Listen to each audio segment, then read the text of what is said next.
ወዲያውኑ አሲያ ሳጥኑን እንዲያመጡላት አዘዘች። ሳጥኑ ውስጥ ገንዘብና ውድ ቁሶች ነበር የጠበቁት። ሆኖም ባልጠበቁት መንገድ ሳጥኑ የያዘው ገና የተወለደ ጨቅላ ሕፃን መሆኑን ሲገነዘቡ በእጅጉ ተደነቁ።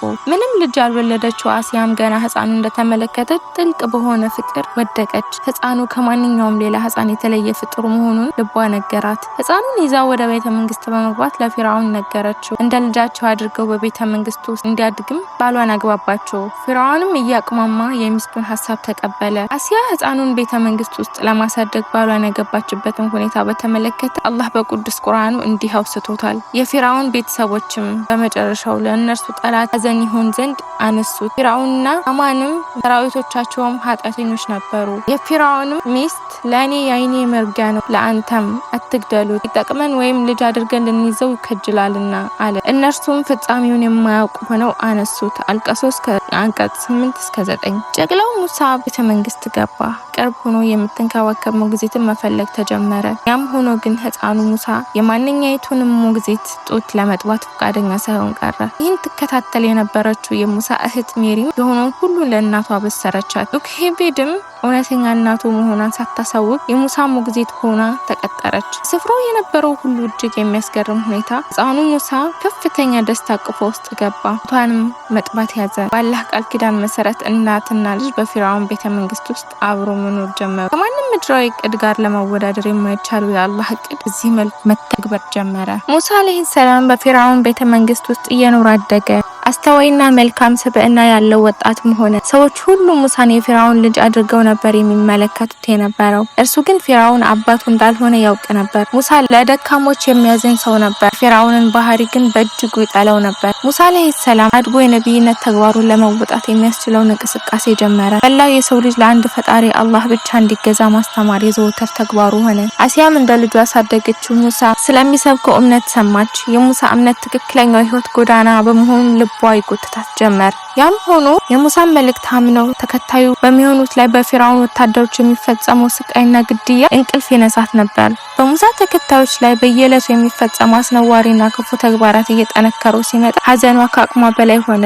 ባሏ የሚፈጽማቸውን ተግባራት እጅግ ኢፍትሐዊና ፍጹም የማይገቡ መሆኑን መገንዘብ ጀመረች። በዚህ የተነሳ ለባሏ የነበራት እምነት፣ ታዛዥነት ቀስ በቀስ መንኮታኮት ጀመረ። በጭካኔውና በኃያልነቱ የተነሳ አያሌዎች ልባቸውን እስኪፈነዳ ጠብር ግፍ የሚሉለት ከኔ ሌላ የሚገዙት አምላክ የለም በማለት የሚፎክረው ምንም ነገር የማድረግ ብቃት እንደነበረው የሚነገርለት ፊርዓውን መዳፈር እንደ እብደት በሚታይበት በዚህ ወቅት አሲያ በአላህና በኢስላም ታሪክ ሁነኛ የሚባል ተግባር ፈጸመች። እጅግ ግዙፍ ሀብትና ሰፊ ኃያልነት የተጎናጸፈ ንጉስ ሚስትነት ማዕረግ ቅንጣት ሳያማልላት ንግስና ካባዋን በፍቃዷ በማጣት የንግስነት ካባዋን በፍቃዷ በመጣል የራሷን መንገድ መረጠች። ብዙዎች የጭካኔ በትርን በመፍራት የሙሳን መልእክት በይፋ መቀበል ባልቻሉበት በዚህ አስጨናቂ አሲያ የባሏን ጭካኔ ቅጣት፣ ሀብቱን፣ ዝናውን ከምንም ሳትቆጠር እውነተኛውን የሙሳ አለይሂ ሰላም መልእክት ተቀበለች። ሙስሊምም ሆነች።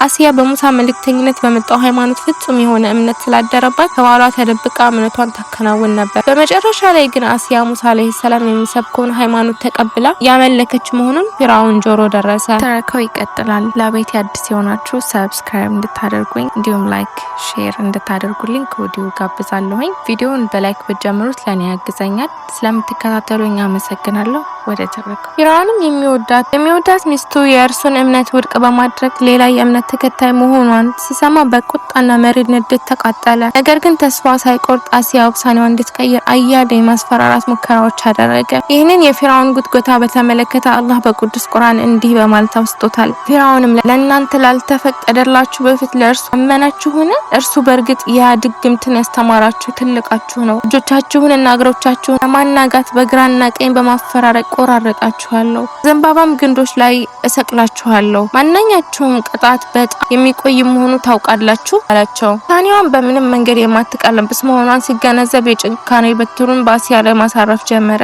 ፊቷን የሰው ልጅ ሊቋቋመን በማይችል በማያቃጥል ፀሐይ ላይ በማጋለጥና በጀርባዋ መሬት ላይ ተንጋላ ስታሰር በማድረግ ደረቷ ላይ ግዙፍ ድንጋይ እንዲጫነባትም ወታደሮችን አዘዘ። ምንም እንኳ አሲያ የገጠማት ጭካኔ ተግባር በቃላት ሊገልጹት የሚያዳግት እጅግ የበረታ ቢሆንም ነፍሷ ወጥታ ወደ ከዘላለማዊ ዓለም እስከምትሰናበት ድረስ ከእምነቷ ምንም ዝንፍ አላለችም ነበር። ይልቁንም በዚህ የህይወት ፍጻሜ በሆነበት ወቅት ግንኙነቷ ከፈጣሪዋ ከአላህ ጋር ብቻ ነበር። ስቃይዋን ከማድመጥ ይልቅ በጀነት ውስጥ ለዘላለም የምትኖርበትን ውብ ቤት እንዲያዘጋጅላት አላህን ትማጸን ነበር። ይህንኑ አሲያ ቃል አላህ በቅዱስ ቁርአኑ እንዲህ ሲል አውስቶታል። እነዚያ ላመኑትም የፊርዓውንን ሴት አላህ ምሳሌ ያደረገ፣ ጌታዬ ሆይ አንተ ዘንድ በገነት ውስጥ ለእኔ ቤትን ገንባልኝ፣ ከፊርዓውንና ከስራውም አድነኝ፣ ከበደለኞቹ ህዝቦችም አድነኝ ባለች ጊዜ ተህሪም አሲያ በዚህ የእምነት ጽናቷ የተነሳ በቁርአን ትልቅ ስፍራ መኖር የበቃች ሴት ናት። አላህ በቅዱስ ቁርአኑ የሴቶች ሁሉ ምሳሌ ሲል ነው የገለጻት። እነዚያ ላመኑትም የፊርዓውን ሴት አላህ ምሳሌ ያደረገ፣